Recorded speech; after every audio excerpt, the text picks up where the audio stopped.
নাম কি? কৌশিক ঘরামি। আচ্ছা, কোন স্কুলে পড়ো? Krishnapur high school. কোন ক্লাসে? 10।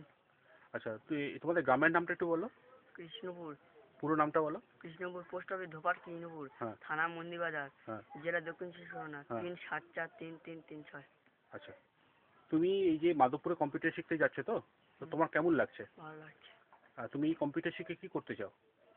কাজ করতে যাই। আচ্ছা, তোমাদের এটা কি নিজস্ব বাড়ি? হুম। আচ্ছা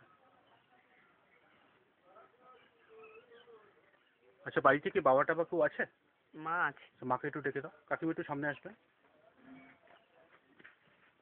কাকিমা, আপনার নাম কি? আমার নাম কল্পনা ঘোরামি। আচ্ছা, আপনার কটা ছেলে মেয়ে? আমার একটা ছেলে একটা মেয়ে। একটা ছেলে একটা মেয়ে। হ্যাঁ। আচ্ছা, ছেলে তো পড়ছে, মেয়ে কিসে পড়ে? মেয়ে 4-এ পড়ে। আচ্ছা আচ্ছা, কাকিমা কাকু কি করেন একটু বলবেন? Motor van. মোটর ভ্যানে কাজ করে। মাসে কিরকম ইনকাম হয়? মাসে 1000-3 টাকা হয়। ইনকাম হয়। আপনি কিছু করেন? হ্যাঁ, আমি মিড ডে মিলে এখন মিড ডে মিলে কাজ করেন। মাসে কিরকম হয়?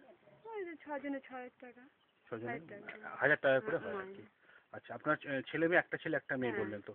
আচ্ছা, আপনার ডিপেন্ডেন্ট কেউ আছে? মানে আপনার কাছে কেউ মানে থাকে, মানে শ্বশুর শাশুড়ি সব কি? আমরা সব জয়েন্ট এক ফ্যামিলিটির মধ্যে আছি। এক ফ্যামিলির মধ্যে আছেন। আচ্ছা, আপনার ছেলে যে কম্পিউটার শিখতে যাচ্ছে মাধবপুরে, তো আপনার কেমন লাগছে? ভালোই লাগছে তো। আচ্ছা, ভালো লাগছে। আচ্ছা, এটা কি আপনি নিজস্ব বাড়ি বললেন তো? হ্যাঁ।